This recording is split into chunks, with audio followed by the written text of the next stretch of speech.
বিসমিল্লাহিররহমানিররহিম। চাঁপাই নবাবগঞ্জ পৌর বিএনপি দ্বিবার্ষিক কর্মী সম্মেলনে আজকের সভাপতিত্ব করছেন সারওয়ার হোসেন ভাই, চাঁপাই পৌর বিএনপি সংগ্রামী আহ্বায়ক। আজকের সভার প্রধান অতিথি হিসেবে উপস্থিত আছে বাংলাদেশ জাতীয়তাবাদী দল বিএনপি রাজশাহী বিভাগের সাংগঠনিক সম্পাদক শাহীন শওকত ভাই।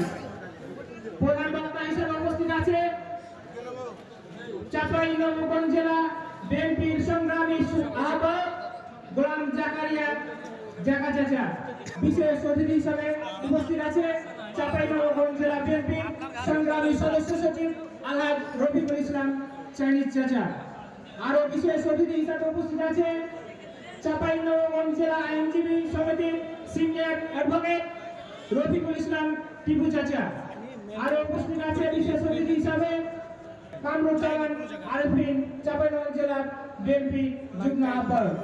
সংগ্রামী নেতৃবৃন্দ সহ উপস্থিত চাঁপাইনবাবগঞ্জ পৌরসভার বিভিন্ন ওয়ার্ড থেকে আগত নেতৃবৃন্দ, সাথে ছাত্রদল, যুবদল, স্বেচ্ছাসেবক দল সহ বিভিন্ন উপজেলা থেকে আগত বিএনপি নেতৃবৃন্দ সকলকে জানাই চাঁপাইনবাবগঞ্জ জেলা ছাত্রদলের পক্ষ থেকে রক্তিম সালাম ও শুভেচ্ছা। আসসালামু আলাইকুম। আজ চাঁপাইনবাবগঞ্জ পৌরসভার এই কর্মী সম্মেলন চাঁপাইনবাবগঞ্জে উন্মুক্ত পরিবেশে এই মাঠে একটি প্যান্ডেল করে প্রোগ্রাম হচ্ছে বহুদিন পরে। মনে হচ্ছে না কখন এইভাবে উন্মুক্তভাবে কর্মী সম্মেলনের মাধ্যমে একটি কমিটি হয়েছে। এই কমিটিতে যারা আসবে, আমি ছোট্ট জায়গা থেকে একটু কথা বলতে চাই। আমাদের সর্বপ্রথমে একটি নজর রাখতে হবে আমাদের দেশ নায়ক জনাব তারেক রহমান আমাদের কি ধরনের মেসেজ দিচ্ছে, কি ধরনের বক্তব্য দিচ্ছে, কি ধরনের আমাদের নীতি নির্দেশনা দিচ্ছে। আমরা তাদের আমাদের অভিভাবক দেশ নায়ক জনাব তারেক রহমানের কথাগুলো মেনে চলার চেষ্টা করব।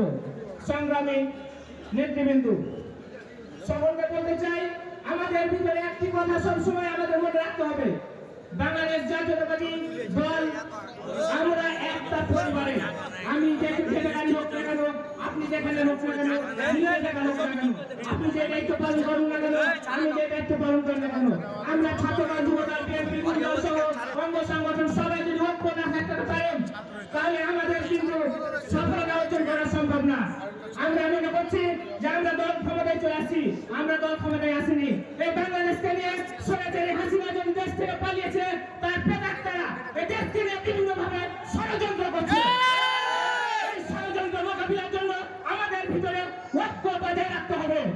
আমরা যদি আমাদের ভিতরে ঐক্য বজায় রাখতে পারি, আমরা যদি বিশৃঙ্খলা সৃষ্টি করি আমাদের ভিতরে, তাহলে আমাদের যে কাঙ্ক্ষিত লক্ষ্যে আমরা পৌঁছতে পারবো না। সংগ্রামী নেতৃবৃন্দ, আমি সর্বশেষে একটি কথা বলতে চাই, সিনিয়র নেতৃবৃন্দ যারা আসছেন তারা যে কমিটিগুলো দিবেন, কমিটিগুলো একটু বুঝে শুনে দিবেন। যারা বিগত সময়ে, যারা বিগত রাজপথে আন্দোলন সংগ্রাম করেছে, তাদেরকে প্রায়োরিটি দেওয়ার চেষ্টা করবেন। এবং তারা যদি নেতৃত্বে আসে, তাহলে তারা বুঝবে রাজপথে থাকা কত কষ্টকর, রাজপথে আন্দোলন সংগ্রামে বুকে গুলি নিয়ে পুলিশের তারা খেয়ে জেল খেটে বনে জঙ্গলে বাস করে থাকা কত কষ্ট সে বুঝবে। সে কর্মী থেকে যদি নেতৃত্বে আসে, সে একটা কর্মীর মর্যাদা বুঝবে। আমি সুপ্রাজা, আমার জায়গায় 17 বছরে 13টা মামলা খেয়েছি, চাপে দুটো দেখে তোকে সে মামলা খাই নাই, আমি মামলা খেয়ে আছি, বনে জঙ্গলে সবাই পাঠানো করেছি, আন্দোলন সংগ্রামে কি করেছি না করেছি, চাঁপাইনবাবগঞ্জ জেলা বিএনপি নেতৃবৃন্দ, পৌরসভার নেতৃবৃন্দ, উপজেলা নেতৃবৃন্দ সহ অ্যাডভোকেট শাহীন শওকত ভাই আছে, রাজশাহী থেকে নিয়ন্ত্রণ করেছে আমাকে। প্রতিনিয়ত মিটিং মিছিল কিভাবে করবো না করবো সবকিছু দিক নির্দেশন দিয়েছে, তার নির্দেশনে আমরা সবকিছু বাস্তবায়ন করেছি।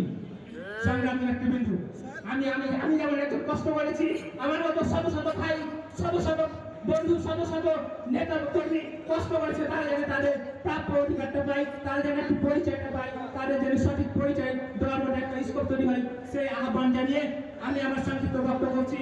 বাংলাদেশ জাতীয়তাবাদী ছাত্রদল জিন্দাবাদ, তারেক রহমান জিন্দাবাদ। আসসালামু আলাইকুম।